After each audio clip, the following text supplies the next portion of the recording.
Good evening, dear students. I am Mahendra Singh Chauhan. Welcome to all of you on our YouTube online portal Sri Kandi Academy and EduTech. We discussed in our last class about the cell and its types. और हमने काफ़ी हद तक कुछ discuss किया था. आप लोगों से डाउट्स भी पूछे थे, काफ़ी लोगों ने डाउट्स को आस्क भी किए थे और उनका हमने रिजोल्यूशन भी साथ साथ किया था. तो अब बात करने जा रहे हैं आज के उसी जो लास्ट टॉपिक हमने छोड़ा था उसी टॉपिक से आगे रिलेटेड कि अब हमने लास्ट टॉपिक में हमने बात की थी सेल के लिए और सेल के टाइप्स पढ़ रहे थे. सेल के बेसिकली हमने 2 टाइप्स पढ़े थे और वो 2 टाइप्स की बात करें तो ये नेक्स्ट स्लाइड प्रीवियस नेक्स्ट. तो हमने लास्ट क्लास में बात की थी जो सेल की, तो वो थी सेल के टाइप्स की. तो सेल के बेसिकली 2 टाइप्स थे. सेल टाइप्स 2 हैं. एक प्रोकैरियोटिक सेल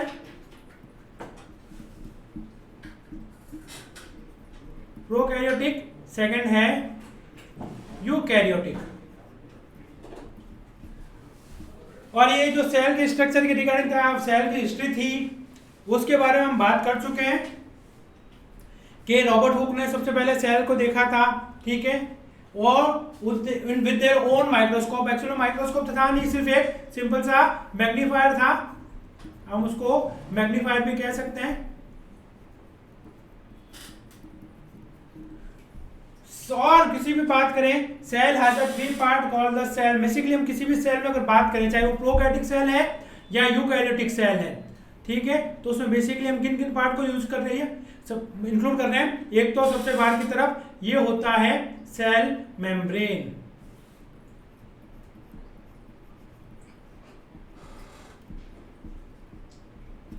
फिर उसके बाद बात करें अंदर की तरफ होता है न्यूक्लियस, ये वाला पोर्शन.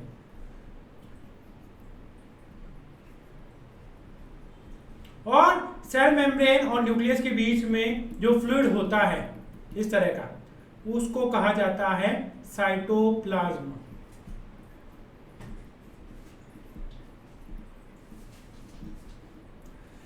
तो हम बात कर रहे हैं उसके अलावा भी सेल में क्या होगा. उसके अलावा सेल में हम बात करेंगे अगर यूकैरियोटिक सेल चाहे प्रोकैरियोटिक सेल, सेल में बहुत सारे क्या होते हैं ऑर्गेनेल्स.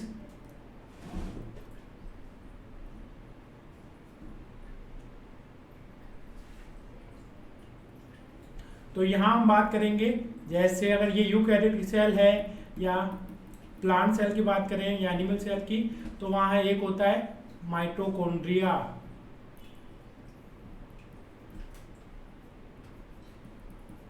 माइटोकॉन्ड्रिया अगर सिंगुलर है तो उसको कहेंगे हम माइटोकॉन्ड्रियन. फिर नेक्स्ट बात करें और क्या हो सकते हैं, और हो सकते हैं राइबोसोम्स.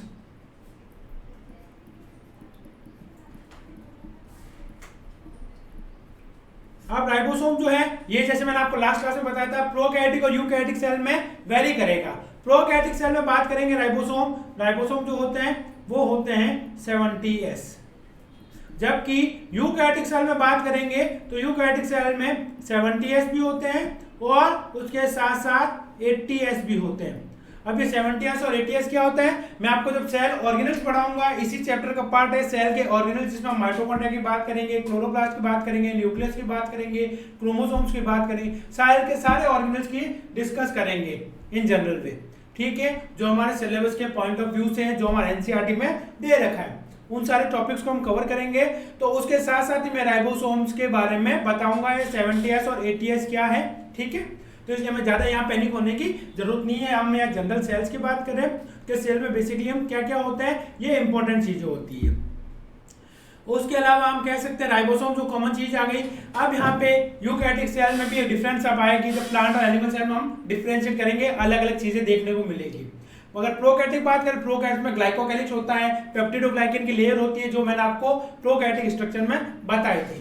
ठीक है, और structurally the cells of plant animals are different. जैसे मैंने बताया आपको यूकैरियोटिक सेल है, उसमें भी हम फर्दर डिफरेंशिएट कर सकते हैं, इसको फर्दर से क्लासिफाई कर सकते हैं प्रोकैरियोटिक और यूकैरियोटिक को फर्दर से प्लांट सेल और एनिमल सेल में। ठीक है, इसका डिफरेंशिएशन जैसे में आएगा आपको डायग्रामेटिकली साथ में एक्सप्लेन करूंगा। ठीक है, इसके बाद हम बात करें हमारे ये ह्यूमन सेल का स्ट्रक्चर है जो मैंने बताया अभी आपको, सेल के इंपॉर्टेंट कंपोनेंट। ये सबसे बाहर की तरफ जो है ये है सेल मेम्ब्रेन,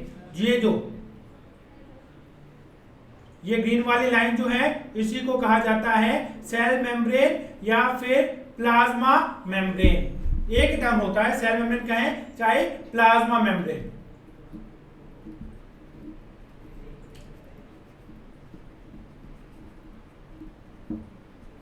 या फिर सेल मेम्ब्रेन भी कह सकते हैं। उसके बाद जैसे अभी आपको मैंने 3 कंपोनेंट इंपॉर्टेंट बताए, ये जो देखिए आप, ये यहाँ पे ग्रीन बाउंड्री से दिख रही है और उसके अंदर एक रेड वाला बड़ा सा ऑर्गेनेल दिख रहा है। इस ऑर्गेनेल को कहा जाता है, ये वाला जो सेगमेंट है पूरा ग्रीन से जो कवर है, ये वाला रेड वाला, ये कहा जाता है सेल का बड़ा ही इंपॉर्टेंट सा ऑर्गेनेल है। इसको कहा जाता है न्यूक्लियस।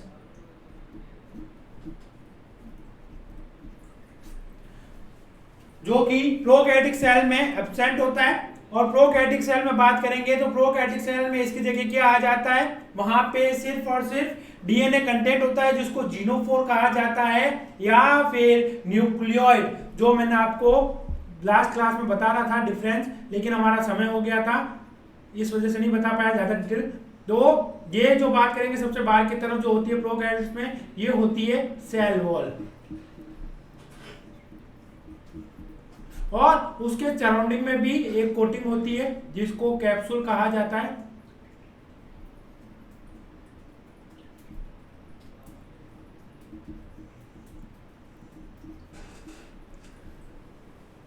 अब यहां पे जो ये कैप्सूल है, ये सबसे बाहर, उसके अंदर सेल वॉल और उसके अंदर जो बात कर रहे हैं उसके अंदर की तरफ होती है सेल मेम्ब्रेन या फिर यही होती है प्लाज्मा मेम्ब्रेन। जैसे हम बात करें सेल वॉल प्लांट में भी होगी, लेकिन इसका कंपोजिशन डिफरेंट होता है, कंपोजिशन वेरी करता है। रंजित सिया कुछ कह रहे हैं, the cell membrane control the material which enters to और लीव द सेल। डेफिनेटली यही करता है सेल मेम्ब्रेन। सेल मेम्ब्रेन पे देखिए यहाँ पे रंजित, ये पोर लगे होते हैं, ये जो दिख रहे हैं यहाँ पे ये कुछ चैनल्स होते हैं, पोर्ट्स होते हैं। जिस तरह से हमारे घर पे जो गेट्स होते हैं जहां से हमारे एंट्री और एग्जिट को कंट्रोल होता है, घर से कौन अंदर आ रहा है, घर में कौन आ रहा है और घर से कौन जा रहा है, उसी तरह से यहाँ पे सेल की मेम्ब्रेन में बात करेंगे तो इस तरह से पोर्टर्स लगे होते हैं, उनको पोर्टर्स कहते हैं। पोर्टर अलग अलग तरह का होता है, सिम पोर्टर होता है, यूनिपोर्टर होता है और एक एंटी पोर्टर होता है। ठीक है, ये मैं आपको सेल मेम्ब्रेन बताऊंगा ना, मेम्ब्रेन के अलग से, जैसे हर एक चीज के बारे में आपको डिटेल, जो भी नाम लिखे हैं ना यहाँ पे, ये जितने लेबल्स, जैसे लाइसोसोम इसके बारे में आपको अलग से बताऊंगा, माइटोकॉन्ड्रिया उसके बारे में अलग से बताऊंगा, राइबोसोम जैसे मैंने पिछली स्लाइड में बात की थी आपसे कि राइबोसोम है तो 70 80 उसके बारे में अलग से डिटेल में बात करेंगे। ये साइटोप्लाज्म सेल के अंदर का जो फ्लूइड होता है उसी के अंदर सारे ऑर्गेनेल्स मूव करते हैं। ये 3D डायग्राम है। फिर जो एंडोप्लाज्मिक रेटिकुलम होता है वो दो तरह का होता है, एक होता है स्मूथ एंडोप्लाज्मिक रेटिकुलम, दूसरा होता है रफ एंडोप्लाज्मिक रेटिकुलम। रफ पे क्या होता है, rough is on slightly differ from the smooth on the due to the presence of ribosome. यहां पे ईआर पे न्यूक्लियस डिस्कवरी की बात कर रहे हैं आप, जो न्यूक्लियस का इन्वेंशन हम बात करेंगे तो सेल के यहाँ पे जो सबसे पहले, मैंने आपको अगर ध्यान नहीं दिया हो तो आपने, मैंने हिस्ट्री बताई थी आपको। ठीक है, हिस्ट्री में हमने बात की थी रॉबर्ट हुक के लिए। रॉबर्ट हुक ने 1665 में सबसे पहले सेल को इन्वेंट किया था, सेल को देखा था। उसके बाद हम बात करेंगे, मैंने आपको बताया था सबसे डेड सेल जो रॉबर्ट हुक ने देखा था। ठीक है, उसके बाद लुईस पास्चर आए थे, लगभग 150 साल तो कोई नया काम नहीं हुआ था माइक्रोस्कोप इन्वेंशन के लिए। फिर लुईस पास्चर आए थे जिन्होंने फर्स्ट लिविंग सेल देखा था। ठीक है, अब न्यूक्लियस के रिगार्डिंग हम न्यूक्लियस के लिए हम बात करेंगे। न्यूक्लियस में देखिए, जैसे ये न्यूक्लियस है तो न्यूक्लियस का इन्वेंशन किया था रॉबर्ट ब्राउन ने।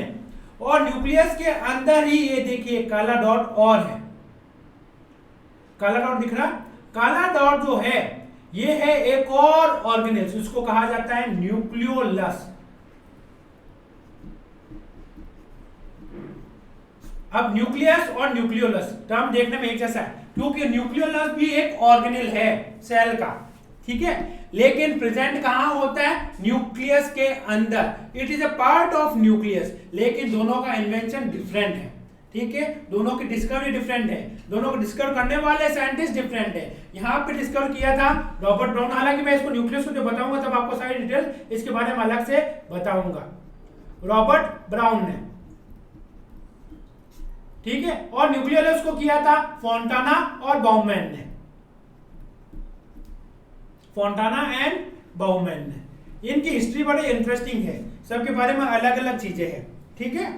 तो जैसे हम बात करेंगे माइटोकॉन्ड्रिया को डिस्कवर किसी और ने किया था, नाम किसी और ने दिया था, अब जैसे हमारे सिलेबस में तो हमें थोड़ा सा देखना पड़ेगा और हमें ये थोड़ा याद करने का प्रयास करना पड़ेगा। तो हर एक चीज के बारे में हम अलग से डिटेल में जानेंगे, तो अभी आपको इस बारे में ज्यादा टेंशन लेने की कोई जरूरत नहीं है। जैसे जैसे हम ऑर्गेनिल्स पढ़ते हैं हमें उसके बारे में सारी इंफॉर्मेशन कलेक्ट करके रखनी है। जैसे सेल के मॉडल भी बताएंगे, मैं मेम्ब्रेन के मॉडल भी बताऊंगा आपको, 3 अलग अलग मॉडल्स होंगे, ठीक है।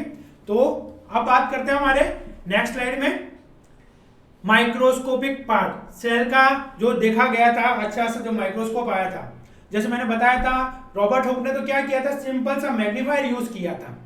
तो जहां पे जैसे जैसे माइक्रोस्कोप का इन्वेंशन होने लगा तो वैसे वैसे सेल की डिस्क अंदर के डेप्थ में जाने की खोज भी बढ़ती गई, लोगों का इंटरेस्ट जागरूक हुआ, ठीक है। तो माइक्रोस्कोप है, जनरल है, इसके पार्ट्स में आपको बता देता हूं क्या क्या पार्ट्स होते हैं। ये होते हैं जो लेंस होते हैं आंखों से जो हम किसी भी ऑब्जेक्ट या स्पेसिमेन को देखते हैं वो कहलाते हैं ऑक्यूलर लेंस या आई पीस, क्योंकि हम यहाँ पे हमारी आंखें रखते हैं और किसी भी चीज को देखते हैं। फिर होता है डायोप्टर एडजस्टमेंट, डायोप्टर एडजस्टमेंट उस चीज को कहा जाता है जिससे सब जो भी लोग होते हैं सबका देखने का विजन अलग अलग होता है, ठीक है। जो चीज ऑब्जेक्ट मैंने यहाँ पे मेरे अकॉर्डिंग सेट किया वो जरूरी नहीं है कि उसी आई व्यू पे आप भी देख पाए, तो आप अपने अकॉर्डिंग इसको ऑब्जेक्ट को थोड़ा सा एडजस्ट कर सकते हैं थंब और फिंगर की हेल्प से। जैसे ही उसको आप एडजस्ट करेंगे तो आप अपना विजिबिलिटी, क्योंकि अगर मैंने सेट किया मुझे क्लियर दिख रहा, हो सकता है आपको ब्लड इमेज दिखे, तो आप इसको अपने अकॉर्डिंग एडजस्ट कर सकते हैं डायोप्टर एडजस्टमेंट के थ्रू, ठीक है। और ये पार्ट कहाँ के होते हैं, ये माइक्रोस्कोप का हेड पार्ट कहलाता है, सिर होता है। फिर आ जाता है इसका नोज पीस, बात करें तो नोज पीस में यहां पे कुछ और लेंस लगे होते हैं जिनको कहा जाता है ऑब्जेक्टिव लेंस, ठीक है। ये करते क्या है, जो भी स्पेसिमेन या ऑब्जेक्ट हमने रखा है यहां पे वो उसको यहां से उसकी रेस को पास करता है ऑब्जेक्टिव लेंस से, और वही चीज हमें आंखों से दिखाई देती है, ठीक है। फिर बात करेंगे यहां पे ये स्टेज क्लिप कहलाते हैं। स्टेज क्लिप का मतलब क्या है, कोई भी स्पेसिमेन को, जैसे हमने कोई स्लाइड रखी है तो स्लाइड जैसे आप छेड़ेंगे थोड़ा सा माइक्रोस्कोप आप हो सकता है मूव हो जाए, हिल जाए, क्योंकि इसके आर्म भी दे रखे होते हैं। इस आर्म की सहायता से आप माइक्रोस्कोप को तिरछा भी कर सकते हैं। नीचे वाला पोर्शन वही जमीन पे रहेगा, सरफेस पे अटैच रहेगा, लेकिन ये वाला पोर्शन आप इसको विथ यहाँ पे स्टेज के साथ इसको आप टिल्ट कर सकते हैं। तो जिस टिल्ट करें और वो स्लाइड या ऑब्जेक्ट आपका हिले ना, तो यहाँ पे इसके लिए स्टेज के क्लिप दे रखें ताकि आपकी स्लाइड जो है वहीं पे होल्ड रहे, ठीक है। उसके बाद नीचे वाला पोर्शन जो होता है, यहाँ जो ये दिख रहा है एक होल छोटा सा, ये वाला, ये कहलाता है अपर्चर। अपर्चर क्या करता है, लाइट की जो बीम्स नीचे से आ रही है, जो रेज आ रही है वो यहां से पास होती है, और ऊपर ही क्या होता है आपका स्पेसिमेन या आपकी स्लाइड यहाँ पे रखी होती है ताकि उसमें से पास होती है और ऑब्जेक्ट हमें दिखाई दे। फिर बात करें नीचे, उसके नीचे होता है डायाफ्राम, और यहां एक और एडिशनल लेंस लगे होते हैं कंडेंसर लेंस। कंडेंसर लेंस क्या करते हैं, जो भी लाइट आ रही है उसको एक जगह कंडेंस करते हैं। जैसे यहां से अगर लाइट इस तरह से आ रही है तो उसको एक जगह इकट्ठा करेगा। कहाँ पे? यहाँ पे, ताकि ये एपर्चर या स्पेसिमेन तक पहुंचे। फिर यहाँ से जो स्पेसिमेन से वापस जो लाइट निकलती है वो ऑब्जेक्टिव लेंस यहाँ पे कवर करने की कोशिश करता है इस तरह से कि ऑब्जेक्टिव लेंस इसको देखे और फिर उसको कहाँ सप्लाई कर दे, यहाँ पे हमारी आंखों को दिखाई दे। क्योंकि अगर लाइट भी पास नहीं होगी, लाइट नहीं होगी, तो वो ऑब्जेक्ट जो है वहां पे हमारा स्पेसिमेन हमें दिखाई नहीं देगा। फिर यहाँ पे लाइट का सोर्स क्या है? लाइट पास होने, हम सारी लाइट की बात करें, लाइट बीम आएगी, लाइट बीम आए, तो लाइट बीम का सोर्स क्या है? दो है। एक तो नेचुरल सनलाइट, अगर सनलाइट है तो हम यहाँ पे मिरर को यूज कर सकते हैं। क्या यूज कर सकते हैं? मिरर। सनलाइट है तो, अदरवाइज हम लाइट के लिए कोई बल्ब लगा सकते हैं, ठीक है। तो उसके लिए क्या होगा? उसके लिए स्विच होना भी जरूरी है, लाइट का स्विच। फिर बात करेंगे ब्राइटनेस एडजस्टमेंट की। जिस तरह से हम पंखे का एक रेगुलेटर होता है, पंखे की स्पीड को कंट्रोल करता है, उसी तरह से यहाँ पे ब्राइटनेस एडजस्टमेंट होता है, जो कि यहाँ की ब्राइटनेस को कंट्रोल करेगा, कम या ज्यादा को। तो ये इल्यूमिनेशन का सोर्स हो जाएगा। फिर यहाँ पे ये स्टेज होता है पूरा का पूरा, ये वाला पोर्शन, और ये बेस जहां पे जिसके पूरे सपोर्ट में माइक्रोस्कोप रहता है। फिर ये फाइन एडजस्टमेंट और कोर्स एडजस्टमेंट होते हैं, जो पूरा उसको एडजस्टमेंट को कंट्रोल करते हैं। माइक्रोस्कोप के हम स्पेसिमेन को भी एडजस्ट कर सकते हैं। क्यों से? कि जैसे किसी स्लाइड को मूव करना है लेफ्ट टू राइट, यहाँ पे एक स्लाइड हमने रखी है, लेकिन इसको चाहते हैं थोड़ा सा इधर मूव हो, तो कैसे करेंगे हम? स्टेज कंट्रोल से। जो इसके नोब्स को घुमाएंगे तो स्लाइड लेफ्ट टू राइट या राइट टू लेफ्ट मूव होगी, इसको आगे पीछे भी कर सकते हैं as per requirement.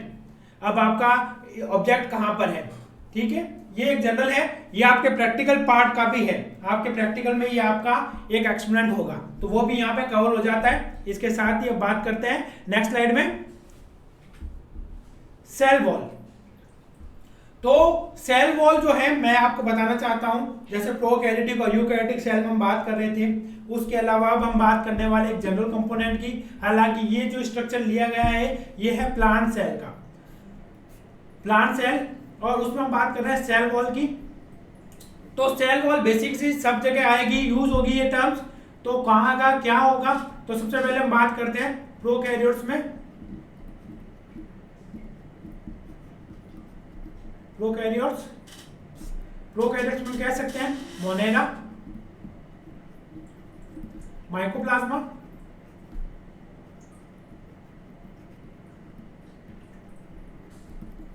Cyanobacteria,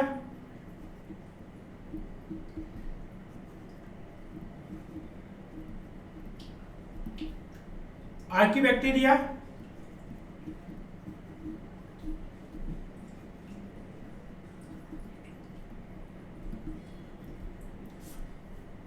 etcetera. तो ये सारे क्या होते हैं? ये सारे ही सारे प्रोकैरियोट्स हैं। अब प्रोकैरियोट्स में जो स्ट्रक्चर मैंने प्रीवियस स्लाइड में पहले आपको बताया था, उसका जो स्ट्रक्चर होता है, सबसे सराउंडिंग में कैप्सूल के अंदर की तरफ सेल वॉल होती है, ये सेल वॉल।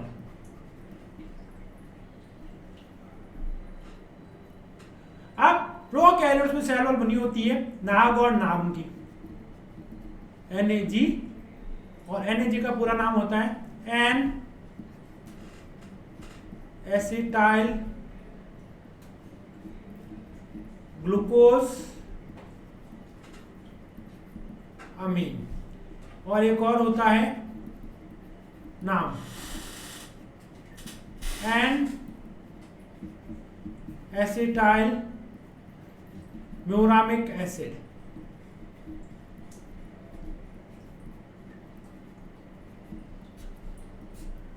तो ये दोनों ही क्या है? शुगर से।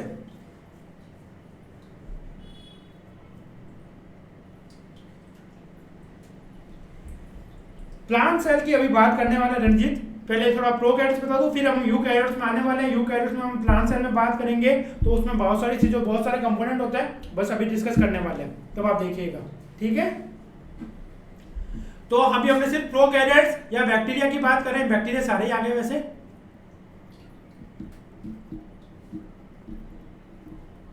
तो ये यहाँ पे इनकी क्रॉस लिंकिंग होती है। कहाँ पे? इस स्ट्रक्चर में। इसी स्ट्रक्चर को हम थोड़ा सा बड़ा सा एक्सपांड करें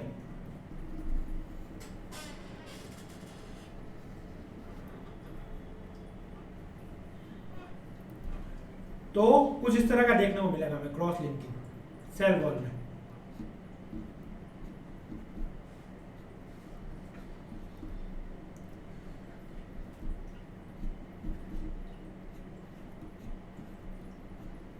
ये नाक शुगर है, ये नाम हो गई। इन दोनों शुगर्स के नाम लिखे हमने, ये शुगर्स है। अब इसमें क्या होता है? Cross linking. क्रॉस लिंकिंग कैसे? ये जो है वो इससे जुड़ती है, ये जो है इससे जुड़ती है, ये जो है इससे जुड़ती है, ये जो है इससे जुड़ती है। ठीक है, इसको कहा जाता है क्रॉस लिंकिंग।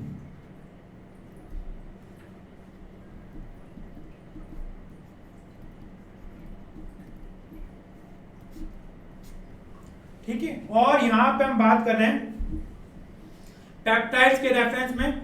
जो यहाँ पे स्ट्रक्चर बना है, सेल वॉल का स्ट्रक्चर है, इसको ग्लाइकोपेप्टाइड्स भी कहते हैं। हमारे जो सलाइवा में एंजाइम प्रेजेंट होता है, सलाइवा में एक एंजाइम होता है जिसको कहा जाता है लाइसोजाइम।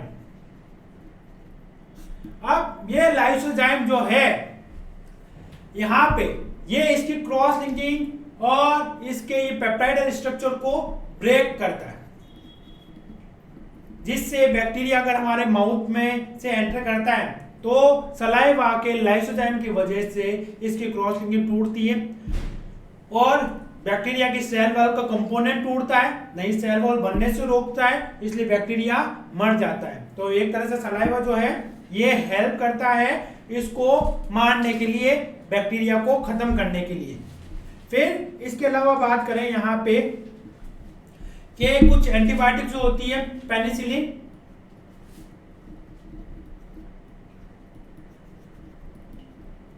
वो भी इसके सेल वॉल को बनने से रोकती है, सेल वॉल को डैमेज करती है।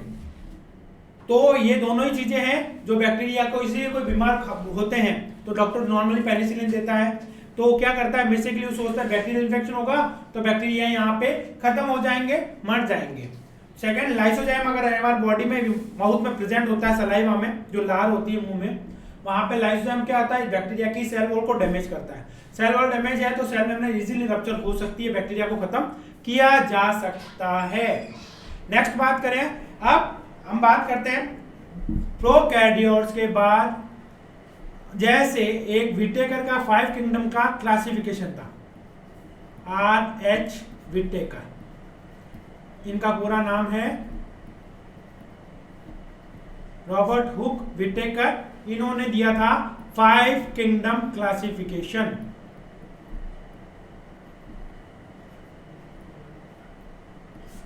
Five kingdom classification.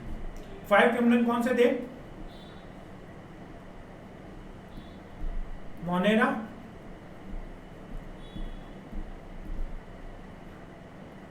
प्रोटिस्टा,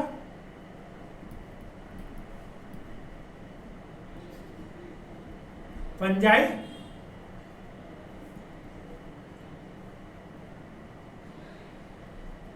फिर प्लांटेई और एनिमेलिया।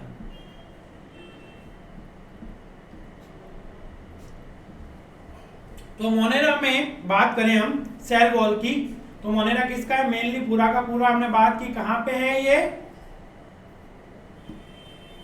रहा मोनेरा हमारा।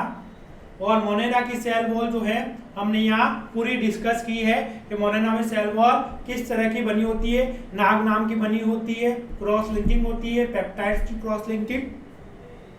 अब उसके अलावा सेकंड बात करें तो मोनेरा तो क्या हो गया? प्रोकैरियोट्स। अब बचे हुए ये चारों चीज, प्रोटिस्टा, फंजाई, प्लांटी, एनिमेलिया, ये चारों को चारों क्या है? यूकैरियोट्स।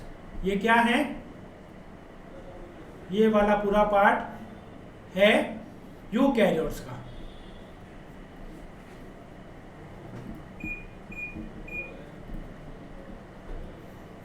यूकैरियोटिक है। अब बात करने वाले नेक्स्ट जो सेल वॉल प्रेजेंट होती है वो होती है फंजाई में। उम्मीद करता हूं इधर वाला है तो शायद मैं रफ करना चाहूंगा थोड़ा।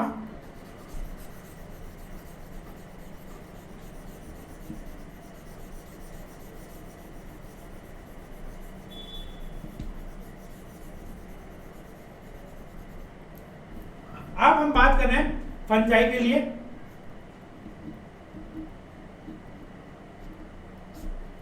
फंजाई में जो सेल वॉल होती है वो बनी होती है काइटिन की।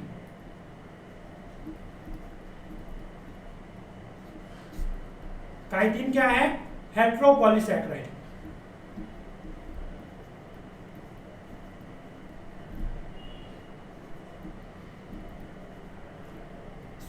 मतलब कि ये भी शुगर है। कैसी? डिफरेंट टाइप्स की। इसमें क्या होता है?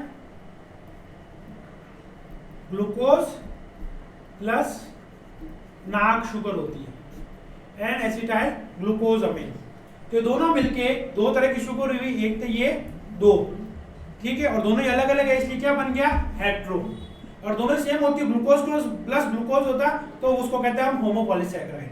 तो यहाँ पे डिफरेंट डिफरेंट टाइप्स की शुगर से इसकी सेल वॉल बनती है यहाँ पे, इसलिए इसको कहा जाता है हेट्रोपॉलीसैकेराइड। और ये आपस में मिलकर के क्या बना रही है? एक हार्ड कोटिंग बनाता है जिसको कहते हैं काइटिन, जो कि फंगस की सेल वॉल होती है। फंगस वही है फफूंदी, जैसे ईस्ट हो गया, अचार वगैरह होता है, उसके ऊपर फफूंदी से लगती है। अब बारिश के दिन है तो रोटी या पूड़ी रखते हैं आप, उसके ऊपर एक व्हाइट सी लेयरिंग आ जाती है, वो फफूंदी, वो फंगस ही है, ठीक है। इसके बहुत सारी वैरायटी है, ईस्ट है। तो अब नेक्स्ट बात करें सेल वॉल, तो नेक्स्ट सेल वॉल जो आ जाती है, अब प्रेजेंट एनिमेलिया में सेल वॉल होती नहीं है। अब बचा प्लांट।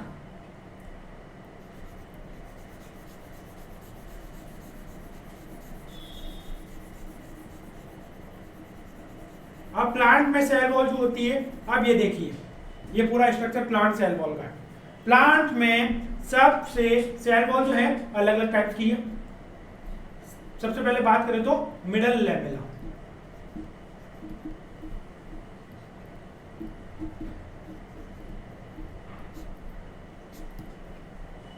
अब मिडल लैमेला जो है रणजीत, अब आपके क्वेश्चन का आंसर यहां मिल जाएगा, ठीक है, जो आपने प्लांट सेल के रिगार्डिंग क्या पूछना चाह रहे थे। जो आप मिडल लैमेला जो है सबसे आउटर मोस्ट पार्ट होता है प्लांट सेल वॉल में, ठीक है। ये अब यहाँ पे जो मेन कंपोजिशन होता है वो होता है कैल्शियम और मैग्नीशियम पैक्टेट का। कैल्शियम और मैग्नीशियम पैक्टेट, और कैल्शियम का कंसंट्रेशन जो है वो मैग्नीशियम से ज्यादा होता है। द कंसंट्रेशन और the amount of calcium is higher than magnesium. अब मैग्नीशियम से ज्यादा होने का फर्क क्या है? कैल्शियम। कैल्शियम में पता है कहता है हार्ड सब्सटेंस है। हमारी बोन्स किसकी बनी है? कैल्शियम की। दांत किसके बने हैं? कैल्शियम के। तो देख लो कितने मजबूत है, बॉडी के अदर पार्ट से मजबूत है या नहीं है। अगर यहाँ पे प्लांट की सेल वॉल में भी कैल्शियम और मैग्नीशियम पैक्टेट की इनकी क्या होती है? Cementing layers.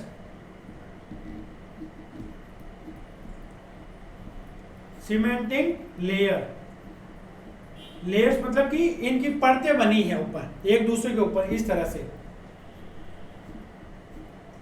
Calcium magnesium pectate की। तो उसको वो हार्डन कर रही है, ठीक है। अब हार्डन कर रही है इसको, तो किसकी वजह से? मेनली कैल्शियम की वजह से। जो मेनली हार्डनिंग सब्सटेंस जो है वो है कैल्शियम। अब जैसे हम बात करें, we are depends on vegetables, fruits, we are heterotrophic, हम हेटेरोपिक है, हम न्यूट्रिशन के लिए किस पे डिपेंड करते हैं? प्लांट्स पे डिपेंड करते हैं, ठीक है, या उनके सोर्सेज जो उनके प्रोडक्ट्स हैं उस पे डिपेंड करते हैं, चाहे वो सब्जियां हैं, फ्रूट्स है, वेजिटेबल्स है, व्हाटएवर, ठीक है, चाहे उनके लीव्स भी क्यों ना हो, जैसे धनिया हो गया, पालक हो गया, स्पिनच है, ठीक है। तो इस तरह से हम ओवरऑल डिपेंड कर रहे हैं प्लांट पे।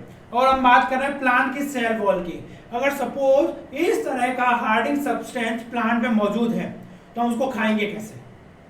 ठीक है, चाहे उसकी फ्रूट की बात करें, चाहे उसकी वेजिटेबल्स की बात करें, चाहे उसके लीव्स की बात करें, ठीक है, या चाहे उसके रूटिंग सब्सटेंस है, रूटिंग मटेरियल है, उसकी बात करें।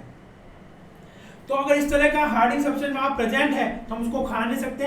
तो क्या होता है, जो भी फ्रूट्स या उसके सब्सटेंस जो मैच्योर होते हैं, जब वो राइपन हो जाते हैं, जब मैच्योरेशन हो जाता है तो राइपन हो जाता है। काफी चीजें देखिए होगा आपने, फ्रूट लगाया, फ्रूट काफी आपको तोड़ना पड़ता है, लेकिन काफी पके हुए फ्रूट होते हैं जो अपना भी पेड़ से नीचे गिर जाते हैं और जमीन पे गिरे हुए आपको मिलता है, चाहे बेर है, चाहे आम है, कुछ भी। तो वो क्यों गिर जाते हैं? क्योंकि वो पक जाते हैं, वो दे आर कंप्लीटली राइपन। पकना किस कहते हैं? राइपन। जो चीज पक गई वो वहां से डिटैच हो जाएगी, प्लांट का पार्ट नहीं रहेगी, अब प्लांट से अलग हो गई। तो जब ये चीज हो जाती है, राइपनिंग हो जाती है, जब वो पेड़ से अलग होने वाला होता है, उस दौरान एक एंजाइम होता है जिसको कहा जाता है पॉली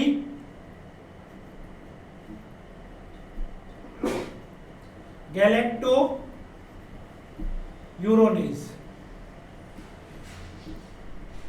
ये जो एंजाइम है ये क्या करता है? इस मिडल लेमेला में इसकी जो सीमेंटिंग लेयर है उसको तोड़ने का काम करता है, इसको ब्रेक करता है। तभी तो हम फल फ्रूट जो भी है आसानी से खा सकते हैं, अदरवाइज ये अगर नहीं हो तो हम उसको तोड़ भी नहीं सकते, इतना हार्ड होता है।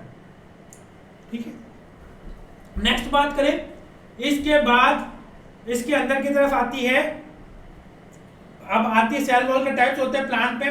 प्लांट्स में सेल वॉल्स के यहां पे हम बैक्टीरिया की सेल वॉल को हटा देते हैं, अब इसका काम नहीं है।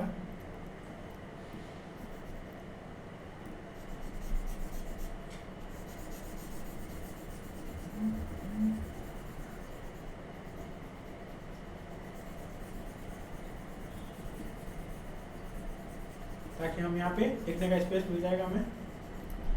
तो हम बात कर रहे हैं प्राइमरी सेल वॉल।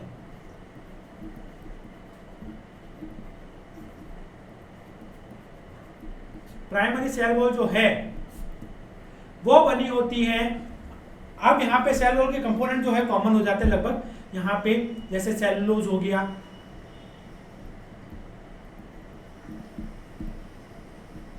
फिर यहाँ पे प्राइमरी में बात करेंगे तो काफी जगह होता है पेक्टिन,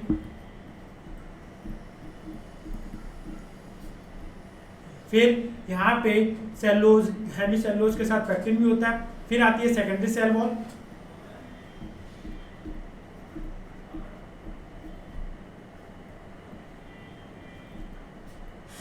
यहाँ पे सेलुलोज हेमीसेलुलोज होता है,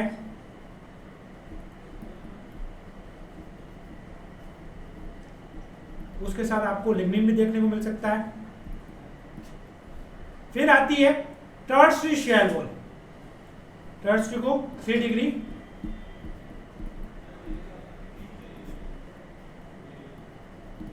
ये सेल वॉल बहुत रेयर होती है, सब जगह नहीं मिलती है, ये सिर्फ जाइलम के ट्रैकेट्स में मिलती है।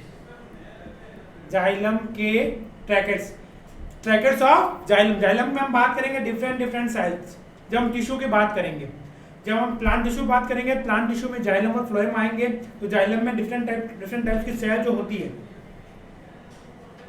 हाँ रंजित, क्या पॉलीसैकेराइड क्या पूछना चाह रहे हो? क्लियर, पूरा क्वेश्चन लिखो पॉलीसैकेराइड। आगे तो जाइलम के जो ट्रैकेट्स होते हैं सिर्फ वहीं पे टर्शियरी सेल वॉल देखने को मिलती है। अब जब बात करें जो सेल वॉल होती है प्लांट में, बड़ा एक इंटरेस्टिंग चीज आपको बताता हूं। आप सोच रहे होगे प्राइमरी अंदर होगा, फिर सेकेंडरी बाहर होगा, फिर टर्शियरी उसके बाहर होगा और इस तरह का होगा, नहीं। अब बात करेंगे जो सेल वॉल जो होती है, जैसे जैसे सपोज ये सेल है तो सबसे टर्शियरी सेल वॉल यहां होगी, सेकेंडरी सेल वॉल यहां होगी और फिर प्राइमरी सेल वॉल यहां होगी। तो ये रिवर्स में है, ऐसा नहीं है प्राइमरी सेल के मेम्ब्रेन के पास में प्राइमरी सेकेंडरी, रिवर्स में प्राइमरी यहाँ है, सेकेंडरी यहाँ, टर्शियरी यहाँ है। और सबसे बाहर की तरफ क्या होगा? मिडल लेमेला, जो सबसे आउटर मोस्ट। और सेल, प्लांट सेल में सेल के बीच का एक जंक्शन होता है जिसको कहा जाता है प्लाज्मोडेस्माटा, ये वाला। ये सेल और सेल के बीच में जंक्शन होता है, जिससे हम यहाँ बात करेंगे एक प्लांट सेल ये, दूसरी प्लांट सेल ये, दोनों के बीच में किसी मटेरियल का एक्सचेंज अगर होना है तो किसके थ्रू होगा? इन पोर्स के थ्रू होता है, जिसको कहा जाता है प्लाज्मोडेस्माटा। रंजित, पॉलीसैकेराइड के बारे में क्या पूछना चाहता हूं? They are the saccharides of polymer, ठीक है। जैसे ग्लूकोज ग्लूकोज ग्लूकोज, तो मल्टीपल यूनिट्स आपस में जुड़ गई, बिकम्स, ठीक है, तो पॉलीसैकराइड्स, ठीक है। जो ग्लूकोज फ्रक्टोज जुड़ोगे वो भी पॉलीसैकराइड्स होगा, सेलुलोज भी होगा, पॉलीसैकराइड्स है, ठीक है। हेमीसेलुलोज है वो भी पॉलीसैकराइड्स है। सेलोबायोज होता है, वो भी पॉलीसैकेराइड से। Polysaccharides can be further classified into two types, they may be homopolysaccharides और मे बी हेटेरोपॉलीसैकेराइड्स। ठीक है, पॉलीसैकेराइड्स मतलब कि एक लॉन्ग चेन ऑफ सैकेराइड्स। सैकेराइड्स मतलब कार्बोहाइड्रेट, कार्बोहाइड्रेट का एक लंबा चेन जो बन गया है उसको कहेंगे पॉलीसैकेराइड्स। ठीक है, तो ये सारा हुआ सिर्फ सेल वॉल के बारे में। अब बात करते हैं नेक्स्ट ऑर्गेनेल्स की, सेल मेम्ब्रेन। सेल मेम्ब्रेन्स के लिए बात करें हम तो ये होता है, सेल मेम्ब्रेन्स के लिए डिफरेंट मॉडल आए थे, 3 मॉडल आए थे।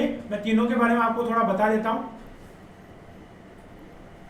फर्स्ट मॉडल जो आया था वो आया था यूनिट मॉडल। यूनिट क्या पेक्टिन लाइक क्या कह रहे हो? Pectin is a component of cell wall in plant cell. ठीक है, सेल वॉल का एक कंपोनेंट होता है प्लांट में, लिग्निन भी होता है, पेक्टिन भी होता है, जो उसकी सेल वॉल को स्ट्रेंथ प्रोवाइड करते हैं ताकि उसकी थिकनेस मेंटेन रहे, उसकी हार्डनेस मेंटेन रहे। ठीक है, कुछ कंपोनेंट होते हैं जिसको सॉफ्टनेस और हार्डनेस को मेंटेन रखते हैं। यूनिट मॉडल जो आया था सेल मेम्ब्रेन के रिगार्डिंग कि सेल क्या है, एक सिंगल सी एक लेयर होती है, यूनिट मॉडल, और उसको ये मॉडल दिया था रॉबर्टसन ने। उसके बाद नेक्स्ट मॉडल जो आया था वो आया था एक सैंडविच मॉडल।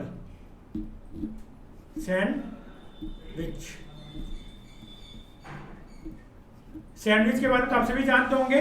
सैंडविच क्या होता है, 2 ब्रेड होती है, एक ब्रेड ऊपर एक ब्रेड नीचे, और उसके बीच में क्या होती है, उसके बीच में वेजिटेबल्स होती है, तो वो सैंडविच बन जाता है। तो सेम चीज सेल मेम्ब्रेन के कंपोनेंट में बात करें तो बेसिकली 2 कंपोनेंट को मेनली डिस्कस किया जाता है। एक होता है लिपिड्स, दूसरा होता है प्रोटीन।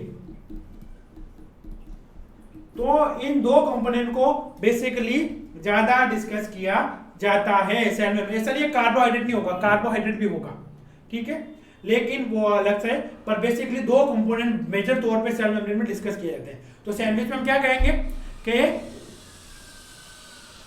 इस मॉडल में हम कि ये एक ब्रेड हमारी, ये दूसरी ब्रेड, सैंडविच ऐसे ही बनते हैं, और बीच में क्या होंगे, ये वेजिटेबल्स। तो ये दोनों क्या हो गई, ये लिपिड की लेयर, तो ये भी क्या हो गई, लिपिड की लेयर, और बीच में क्या आ गए, प्रोटीन्स। तो लिपिड और बीच में प्रोटीन। तो ये जो चीज चल रही है यहां पे, तो बन गया ना सैंडविच, 2 ब्रेड और बीच में वेजिटेबल, तो वेजिटेबल क्या हो गया हमारा, प्रोटीन, और ये ऊपर नीचे लिपिड ब्रेड। तो इस मॉडल को कहा गया था सैंडविच मॉडल। इसको दिया था डैनियल और डेवसन ने।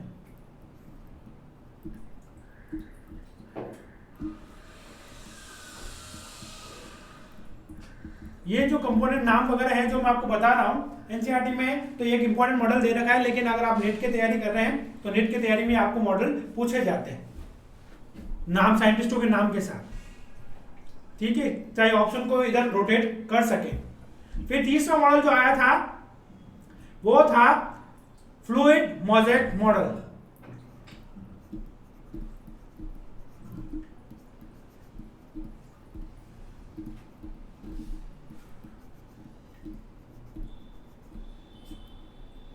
ये फ्लूइड मोज़ेक मॉडल जो है ये दिया था सिंगर एंड निकलसन ने।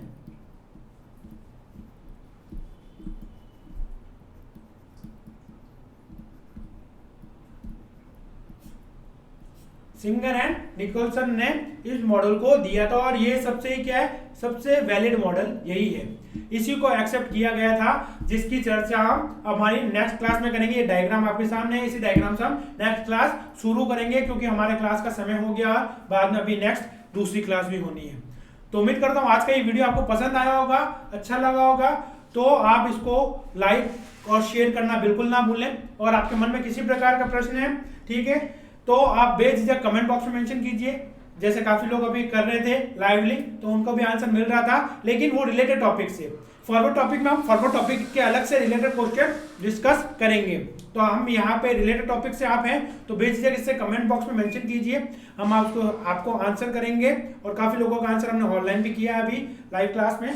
और इस चैनल को सब्सक्राइब करना तो बिल्कुल ना भूलें, ताकि आपको हमारे हर एक वीडियोस की हर एक इंफॉर्मेशन आपको लेटेस्ट अपडेट मिलती रहे। इसी के साथ मैं महेंद्र सिंह चौहान आप सभी से अब आगे चाहूँगा। जय हिंद।